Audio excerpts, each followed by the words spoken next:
내년 국가 살림살이 예산안 심사가 드디어 시작됐습니다. 예결위 여야 간사해서 차례로 만나보겠습니다. 먼저 국회 예결위 자유한국당 간사 장재현 의원 정말 오랜만에 스튜디오에 나오셨습니다. 안녕하십니까? 안녕하세요. 네.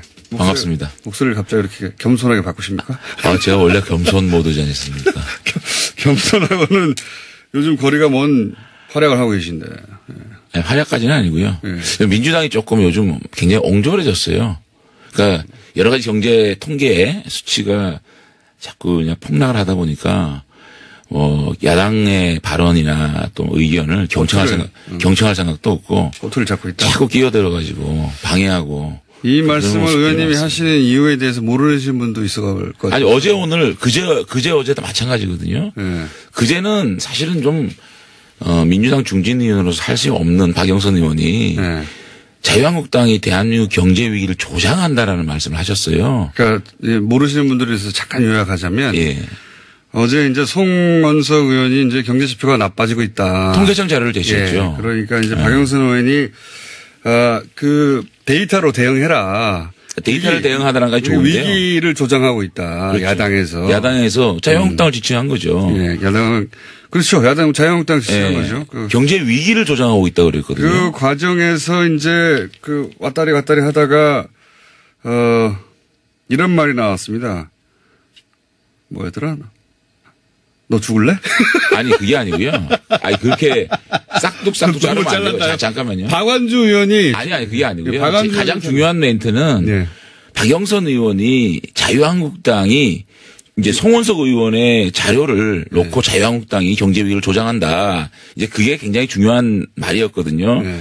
그러니까 이 예결위원회를 바라보는 단적인 민주당의 어떤 자유한국당을 대하는 마음이거든요. 그래서 그거는 저희가 이 예결위를 시작하면서 분명히 제동을 걸어야 되겠다. 그래서 제가 이거는 옳지 않은 얘기 아닌가라고 하고 있는데 네. 의사 진행 발언 도중에 박완주 의원이 갑자기 나타나가지고 독해도 못하는 사람이 국회에 왔네? 네. 굉장히 모독적인 발언 아니겠습니까? 조롱이죠. 맞습니다. 그래서 네. 제가 의사 진행 발언이 끝나고 마이크가 꺼진 상황에서 박완주 의원 네. 말 조심해라. 그러니까 거기서 이제 별의별 얘기들이 나왔죠. 그러니까 이게. 의원님도 그런 말씀 하시고. 아니, 근데 마이크 꺼진 상황에서 얘기한 거고. 너 죽을래? 아니, 너 죽을래? 그런 한 주먹도 안 되는 게. 아니요. 그거는 그렇게 아니, 돌아서면서 그거는 네. 저기 로텐돌로 나가면서 제 보좌진한테 한 얘기를 네. 찌라시로 만들어서 뿌린 거고요. 네. 어저께도 마찬가지거든요. 그러면 실제 두 분이 주고받은 대화. 아니, 어저께도 마찬가지거든요. 네. 어저께도 마찬가지인 게 자꾸만 저희 당 의원 발언이 아니 이낙연 총리나 지금 김동연 부총리가 장하성 실장을 그렇게 커버한다 그럽니까? 그렇게 얘기해서 장하성 실장의 대변인이냐 그런 어떤 우리 의원의 말이 나왔어요. 그런데 그걸 가지고 의사진행 발언을 하면서 자유한국당을 공격하고 그래요. 그래서 이제 어저께 좀 옥신각신 한 게 부분이 있고 어제 12시 보통 예결위를 하게 되면 종합정책질의 마지막 날은 차수병에서 1시간 정도 야당이 더 질의할 수 있는 시간을 주는 게 관례거든요. 어제 그것도 못하겠다.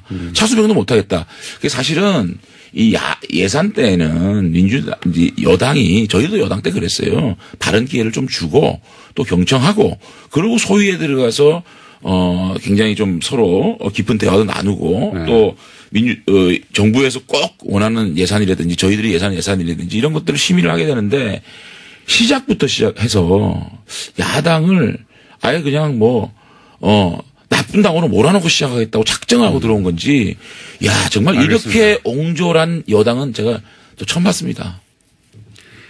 알겠고요. 제가 궁금한 건 근데 실제 너 죽을래 이런 얘기가 오긴 오갔습니까? 글쎄 그건 제가 기억도 안 나고요. 기억도 안 나고요. 어쨌든 이 문제를 촉발시킨. 네. 알겠습니다. 참 생각해 보십시오. 야당을 카운터파트인 야당을 제1야당을 경제위기를 조장한다. 거기에 대해서 항의하고 있는 간사에게 생각해 보십시오. 독해도 못하는 사람이 국회에 들어왔네. 굉장히 모독적인 발언 아니겠습니까? 울컥할 만합니다. 예, 울컥할 만한 하긴 한데 그래서. 그리고 다음날 아침에 원내대표단이 집중적으로 라디오 출연하고 또 원내대책회의에서 간사를 막 공격하고 막 공박하고 참 그런 것들이 보면 잘 합의를 하시겠다는 분인지 아니면 힘으로 밀어붙이겠다는 건지 이해가 안 됩니다. 울컥할 만하고 조롱 맞는데 그래도 너 죽을래는 너무 많이 나간 거 제가 아닙니까? 그 말 했나요? 소리 잡히긴 잡혔더라고요. 예. 소리가요? 예. 제 목소리. 마이크를 꺼졌는데 목소리가 워낙 또 짱짱하시니까 그래요? 잡히긴 잡혔어요. 예. 민주당이 조금 야당에 대한 알겠습니다. 배려나 또 야당에 대한 존중으로 예산 결산 심의를 했으면 좋겠습니다. 이건 어떻습니까? 이제 송원석 의원이 이제 여러 지표 얘기하면서 그건 통계청에 나온 뭐 팩트니까요. 지표 얘기하면서 경제가 좋지 않지 않냐. 거기에 대해서 박영선 의원 같은 경우에는 경제가 뭐 좋다는 게 아니라 그 취지는 이런 것 같아요. 그렇게 자꾸 위기다 하면 경제는 심리인데 자꾸 위기를 말해서 더 위기를 조장하는 거 아니냐. 이런 인식이 있는 것 같습니다. 여당에. 위기가 아니면 어떤 단어로 표현해야 되죠? 경제 성장률, 예. 또 경제 선행 지표, 그다음에 경제 실행 지표, 그다음에 수출, 그다음에 일자리. 아니 일자리를 그나마 그래도 30만 개를 만들어내던 일자리 부국이었는데 3천 개를 만들어내는 일자리 최빈국으로 전락을 했습니다. 그러면 이 정부에서는 겸허한 마음으로 이게 왜 그렇게 되나 진단을 해야 되지 않겠습니까? 그 진단이 과거 탓, 경제 구조 탓, 그리고 우리 경제와 우리 일자리가 좋아지는 것이 올 연말이다. 그랬다가 내년이라 그랬다가 이 양치기 소년도 아니고 경제 지표 또 경제의 체감 이런 것들에 대한 아주 겸허한 진단과 정책 실패에 대한 솔직한 고백이 필요하다고. 잘못을 인정하라 이거죠. 그렇죠. 그래서 정책 기조에 대해서 야당의 말을 경청하고 자 소득주도 성장이 필요하다. 또 일자리 예산 필요하다.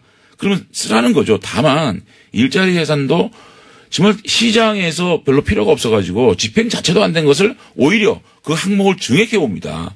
이런 것들에 대한 지적을 하는 거죠. 그러니까 지금의 경제 위기가 위기라는 말 그런 단어 외에 어떤 단어가 쓸 수 있는 단어죠. 위기니까 위기라고 한 것이다. 위기죠. 네. 통계청 자료를 얘기하는 겁니다. 저희들이 뭐 다른 자료를 미국 자료를 갖고 왔습니까? 일본 자료를 갖고 왔습니까? 한국 통계청 자료를 가지고 정말 위기 아니냐. 근데 또 이런 측면이 있는 건 사실 아닙니까? 김동연 총리가 국회에 나갔을 때 이제 자유한국당에서 김동연 총리 입으로부터 위기라는 말을 끌어내기 위해서 무척 노력했는데. 끌어내기 위해서 하는 게 아니고요. 위기를 위기라고 얘기했고 거기에 대한 왜 여기까지 왔느냐에 대한 부총리의 정직한 솔직한 고백을 듣고 싶은 거죠. 근데 이제 그 경제부총리 김동연 부총리 입장에서는 위기까지는 아니고 경제가 좋지 않은 건 사실이나 뭐 이렇게 절체절명의 위기인 것처럼 경제 수장의 입을 통해서 만약에 위기라는 단어를 말해버리면 그 경제가 심리적인 측면이 있는데 실제 위기가 더 강화되는 측면이 있는 건 사실 아닙니까? 국민들의 심리를 네? 이렇게 만든 쪽이 어느 쪽이죠? 그러니까 지금 일자리를 이렇게 만들어 놓고 실제로 우리 국민들이 위기를 더 부추기려고 하는 건 맞지 않습니까? 그렇지 않습니다. 그렇잖아요. 예. 위기에 대한 진단을 하고 거기에 대해서 정확한 비전이라든지 정확한 정책 기조의 변화를 내놓으면 오히려 시장이 작동한다고 보는 거죠. 이를테면 기업에다가 앞으로 우리 정부가 이렇게 하겠다라고 기업이 일할 수 있는 좋은 환경을 만들어주겠다는 시그널, 거기에 대한 신뢰를 주면 시장은 움직인다고 보거든요. 거기서부터 우리 경제 재건의 시작은 된다. 저는 그렇게 보는 거예요. 오히려 그런 위기라는 말을 고백을 하지 않는 것보다는 지금 너무 위기다. 그렇기 때문에 앞으로 기업들이 참 잘 기업 활동을 할 수 있도록 도와주겠다. 그리고 또 그런 것들을 우리 정부가 어떻게 지원하겠다. 이런 얘기를 하면 시장에서 작동한다는 거죠. 오히려 서지를 가지고 이 위기를 진단해서 잘 되도록 도와주려고 하는데 왜 옹졸하게 이렇게 하느냐 여당이. 그렇죠. 아니 지금 1년 반밖에 안 됐습니다. 이 정부 출연한 지. 네. 그래서 54조를 가지고 일자리를 직접적으로 지원을 했는데도 일자리가 왜 이렇게 됐을까요? 자, 박근혜 정부나 이명박 정부에서도 일자리 예산을 쓰지 않았느냐? 썼죠. 근데 30만 개씩 만들지 않았습니까? 그리고 우리 경제가 그렇게 나쁘지 않지 않았습니까? 그런데 더 많은 일자리 예산을 투입하고도 왜 이런 참담한 결과가 나왔느냐에 대해서는 적어도 겸허한 마음을 가지고 국민들한테 고백을 하는 마음을 가져야죠. 그 부분에 대해서는 잠시 후에 또 여당 간사 조정식 의원이 나오실 테니까. 제가 일자리 예산에 대해서 조금만 더 설명을 할게요. 예, 반론을 거기서 지금 듣기로 실제로 하겠는데. 집행이 안 된 예. 현장에서 36%, 42%밖에 집행이 안 된 예산을 3,500억 더 증액을 해갖고 와가지고 그거를 1조라고 갖고 7자리 자금이라 그럽니다. 그리고 현재 그 일자리 예산 중에 일부가 집행이 안 되니까 그 집행 기준을 하향 조정해가지고 불용액을 줄이는 이런 예산들이 제가 조목조목 그리고 목적 외에 집행한 것도 있거든요. 저희들이 일자리 예산을 완전 삭감하겠다는 게 아니고 알겠습니다. 이렇게 시장에서 외면받고 있고 집행도 안 되고 있고 목적 외에 사용돼서 일자리를 창출하는데 도움이 안 되는 예산 그런 것들을 현미경 심사를 해서 삭감하겠다 이런 얘기를 하는 거거든요. 이거는 야당의 말을 경청해서 오히려 우리 혈세를 아끼고 사실 쓸데없는 예산을 23조다. 국민들한테 환상만 심어주고 실제로 현장에서는 풀리지 않아서 왜 이렇게 체감이 안 될까라고 얘기하는 것들을 삭감하자는 거죠. 합리적인 야당의 주장이라고 생각을 합니다. 또 하나는 남북 경협에서도 예산을 삭감하겠다. 그렇습니다. 남북 경협은 근데 이제 예산안을 보니까 이명박 박근혜 정부 때 예산안 정도에 불과하던데요. 예. 저희들이 무턱대고 남북 경협 예산을 삭감하자는 얘기 아닙니다. 자. 평양선언에 대한 국회 비준을 패싱하지 않았습니까? 좀 말도 안 되는 이유를 가지고. 하자고 그랬는데. 그렇지 않습니다. 자유한국당이 안 해주는 거 아니죠? 적어도 평양선언 그것을 갖고 와서 또 판문점 선언의 비용 추이를 갖고 와서 러프하게라도 정부에서는 그래요. 판문점 선언을 어떻게 실행할지에 대한 구체안이 안 나왔기 때문에 예산을 모른다 그래요. 저는 문재인 정부가 아무리 이 판문점 선언이라는 참 많은 예산을 수반할 수 있는 이 선언에 대한 예산 추계하고 있다고 보거든요. 그런데 그걸 가지고 오고 있지 않습니다. 그래서 판문점 선언을 우리가 비준을 안 하고 있는 거고, 자 평양선언 같은 경우에는 그거 가져와도 너무 비싸다고 안 할 거잖아요. 아니 그거는 국민적 동의가 분명히 있어야죠. 어느 기관에서는 300조, 어느 기관에서 100조, 어느 기관은 67조라고 그러고 있습니다. 그 정도의 금액 차이가 나는 남북 경협을 우리 국회가 깜깜이로 자. 정부에서 이 정도 필요합니다. 올해는 이 정도 갖고 가겠습니다. 그럼 깜깜이로 주는 게 평화 세력입니까? 자, 그거를 검증하자. 최소한의 러프하게라도 앞으로 얼마나 들지, 국민 혈세가 얼마나 투입될지에 대해서 보고 국민적 합의를 도출하자로 얘기하는 것이 반평화 세력이고 냉전 세력입니까? 그래서 저희들은 그 평양선언 국회 패싱하지 마라. 사실은 그 법제처에서 유권에서 했지만 그거는 굉장히 초헌법적 법률 위반입니다. 헌법 60조에서는 국가 안전 보장에 대한 국가 비준권을 허용하고 있고요. 문재인 대통령도 자서전 운명에서 자 남북 정상 간의 합의는 국가 조약에 준하는 것이다라고 말씀하셨어요. 그런데 그러니까 국가 조약을 도대체 왜 자주 나오시지. 국회 패싱을 하냐는 거죠. 그리고 오랜만에 나오셔서 할 말이 너무 많아가지고 지금. 그래서 남북 경협은 정말 머리를 맞대자는 거예요. 의원님 잠시만요. 시간이 거의 다 돼가지고 좀 자주 나오세요 이제. 아유, 제가 자주 불러주시면 나오겠는데. 자주 불렀는데 잘 안 나오셨잖아요. 자, 알겠고요. 그래서 남북 경협 예산도 삭감을 하고 일자리하고 남북 경협을 삭감해야 된다. 평화 문제 함께 하자는 겁니다. 삭감해야 된다. 큰 틀에서. 그리고 그 삭감한 돈을 가지고 아동수당과 그리고 출산 지원금으로 주자. 그렇습니다. 이게 큰 방향의 틀 아닙니까? 맞습니다. 그렇죠? 근데 여기서 한 가지만 제가 질문 드리자면 아동수당 같은 경우에는 그동안 자유한국당에서는 7대 퍼주기로 규정을 했지 않습니까? 과거 원내대표도 안 해서 그랬죠. 과거에.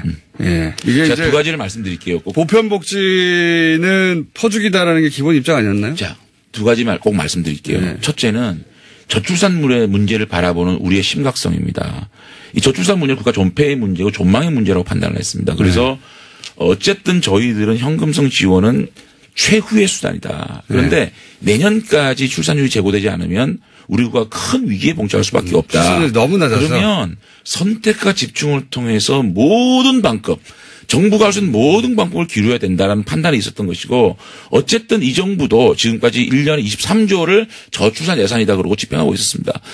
근데 국민들은 그거를 체감하지 못했죠. 그래서 체감할 수 있는 강력한 예산을 투입하자. 그래서 저희들이 보편적 복지냐 선택적 복지냐의 프레임을 갖출 수가 없다. 뛰어넘는 대안을 내자 그래서 저출산에 아주 직접적인 예산들을 과감하게 선택과 집중을 투입하자는 것이고 두 번째는 저희 당이 지금까지 보편적 복지냐 선별적 복지냐 그렇게 우리 당 스스로가 그어놓은 선 때문에 민주당이나 다른 당에서 이 복지 이슈가 나올 때마다 늘 수세적인 상황이 몰릴 수밖에 없었어요. 그건 퍼주기라고 했어요. 퍼주기. 저희들이 더 쳐놓은 덫이거든요. 복지 포퓰리즘 퍼주기. 네. 예. 그리고 이번 지방선거 실패에 대한 원인을 서울대학이 분석을 했는데 용역을 하지 않았습니까? 거기에 뭐라고 나왔냐면 복지 이슈에 대해서 자유한국당은 매력이 없고 부족하다.